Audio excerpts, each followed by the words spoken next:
روزہ فقط بھوک اور پیاس کاٹنے کا نام نہیں بلکہ اللہ کی مخلوق کو تکالیف سے نکالنے کا نام بھی ہے۔ رمضان المبارک میں جہاں ہم دیگر عبادات کا اہتمام کرتے ہیں، وہیں اس بات کا بھی عزم مصمم کریں کہ اپنے قرب و جوار میں رہنے والے دوست احباب، اعزاء و اقرباء، مسلمان غیر مسلم تمام لوگوں کے حقوق کا خیال کریں گے، کسی کے لیے تکلیف کا باعث نہیں بنیں گے۔ تعجب کی بات یہ ہے کہ ماہ رمضان المبارک ہو اور لوگ روزے سے بھی ہوں، پھر بھی کسی شخص کے حق میں جھوٹی گواہی دے رہے ہوں، پھر بھی کسی شخص کی زمین پر ناجائز قبضے کی پلاننگ کر رہے ہوں،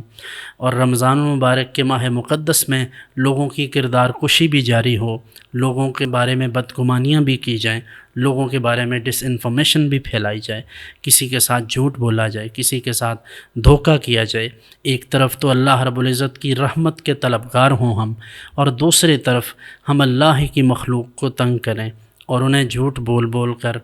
غلط طریقے سے سودا بیچیں، ناقابل استعمال اشیاء جھوٹ بول کر کہیں کہ یہ بہترین ہیں، تو سوچئے کہ پھر ہمارا روزہ کیا ہے، ہماری عبادات کا کیا مقصد ہے۔ گزشتہ دنوں میں ایک دکان پر دہی لینے کے لیے گیا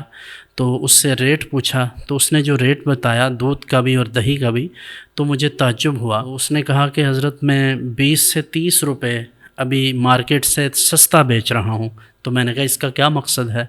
اس نے کہا فقط یہ مقصد ہے کہ رمضان المبارک کا مقدس مہینہ ہے، تو میں اس ماہ میں کسی شخص کے لیے تکلیف کا باعث نہ بنوں۔ ہماری ہمسائیگی میں وہ شخص رہتا ہے، اور تعجب کی بات یہ ہے کہ اس کے چہرے پر داڑھی بھی نہیں ہے۔ تو اگر کوئی شخص داڑھی رکھ کر، سر پہ ٹوپی پہن کر،